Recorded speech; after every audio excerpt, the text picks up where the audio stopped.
All right, guys, bow season, it's in full swing here in Missouri. I'm sure a lot of y'all have already been out in the woods. Hopefully, some of you guys have had success. Me personally, I haven't even been out there. I know, I'm a casual, but I'm sure a lot of you guys have seen this coming in. That's right, big old cold front rolling in. Man, I am pumped. But the weather's still a little hot today and for the next couple days over the weekend. So, that being said, we're staying inside, getting some shots in. I want to go over my setup. Everybody's proud of their setup and what they shoot, so here's mine to hopefully tag a big whitetail this year. All right, if you look behind me, we're going to start off with the bare bow itself. Damn it. Okay. The Hoyt Nitrix, that's what I'm shooting. I bought this guy back in, I believe it was September of 2021 off a little store in eBay. I was actually kind of surprised when I looked back at it that this bow was actually $600. I didn't think that I was wanting to spend that much at the time, but still, this is still like a mid-end bow. It's definitely not high-end. I'm kind of, Dave Ramsey, he prevents me from buying anything high-end, so don't own any Sitka, don't own $1,000, $2,000 bows.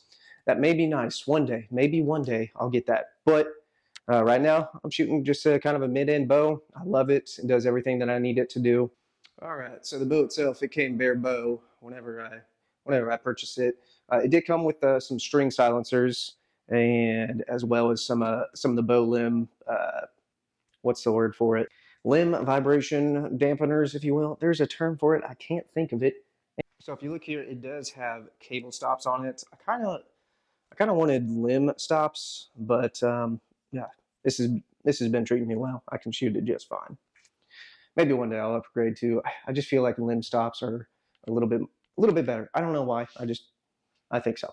So like I said, I keep it pretty simple. The couple things that I've added to this are going to be, of course, the stabilizer. Just a short little guy here. I don't even know what brand it is. Got it off Amazon somewhere, man. You don't need nothing crazy. I don't know. I shoot max 40, 50 yards, so like I don't need all the fixins, me personally. There was a while whenever I first got into it, man, I had like dual stabilizers, one, yeah, whatever. Anyway, my first bow, if you look behind me, it's gonna be this guy right here, Mission Hype DT. It's a partner with Matthews basically. So as you can see, if you look a little closely, I shot a whisker biscuit. Nothing wrong with that.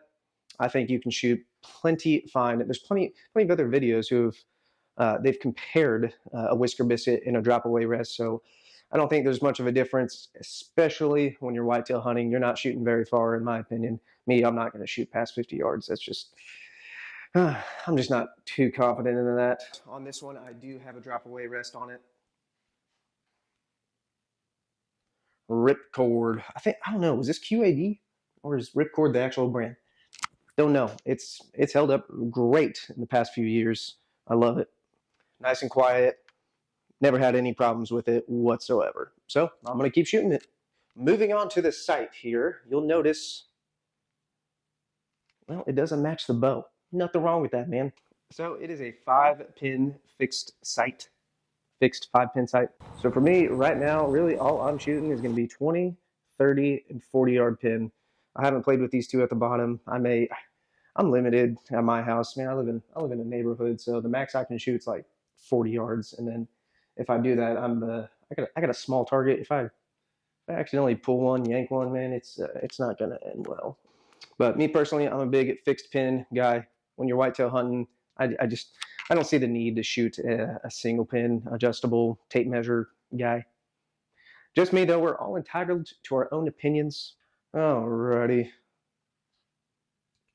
Oh, forgot to mention the most important part. I shoot 70 pounds. Yep. Anyway, these limbs are maxed out.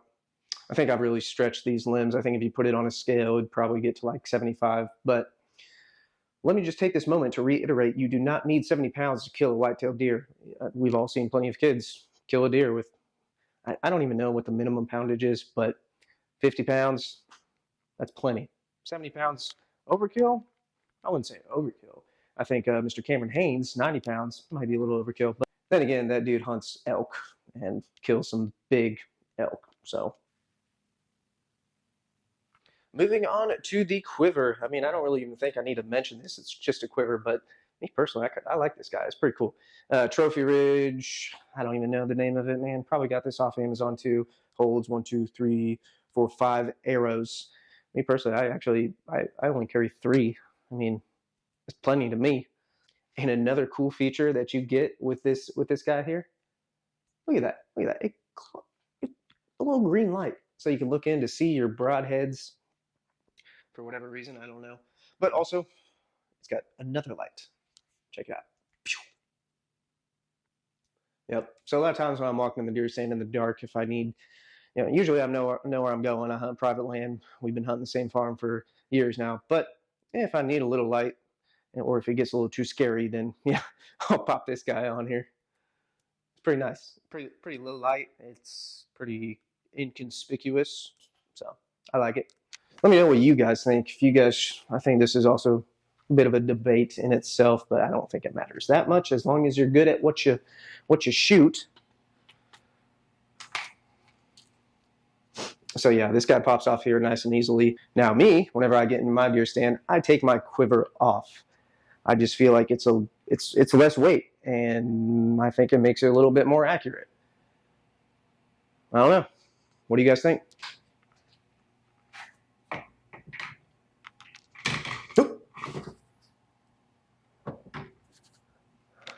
Moving on to the sticks.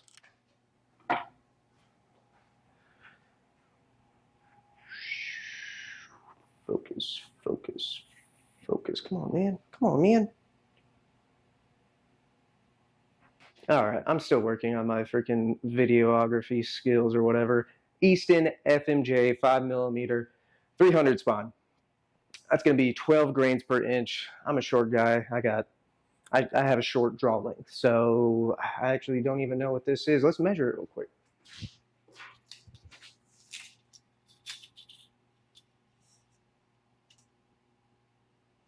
"28" of arrow. I will say I'm a big, heavy-ish arrow guy myself. When I first started, I was shooting these flimsy Carbon Express arrows. I think I got some other YouTube shorts about that and about why I don't shoot those anymore. But I'm a big believer that I think you need a heavy arrow. Max penetration. That's what I like. Penetration. I like pass-throughs, man. These arrows are plenty fast to get to the deer. I don't think you need all that 300, 400, 500 feet per second. That's just me, though. Again, this is another reason why I like this hobby. We all have our own opinions on what's good, what's bad, what's better, what's best. Moving on to the pointy thing that goes on the end of the arrow. Right now, as you can see, this is my broadhead. Just kidding. This field point, but specifically 125 grain field point. After I had a couple of mishaps and fiascos from shooting deer with a flimsy carbon arrow and a 2-inch rage broadhead, it was a recipe for disaster. I could talk about that a lot. So I added just a little extra weight with a 125 grain broadhead. So does it make that big of a difference? I don't know, man. In my mind, it does. For the broadhead I'm going to be shooting this year, it's going to be this guy. I think, anyway. It's Q80 Exodus, like I said, 125 grain broadhead. I have been a big fixed blade broadhead guy for a while now. Lately, I think that I got enough poundage in my bow and a heavy enough arrow that I may switch over to a mechanical blade. Not sure yet. We will see. But like I said, I love penetration.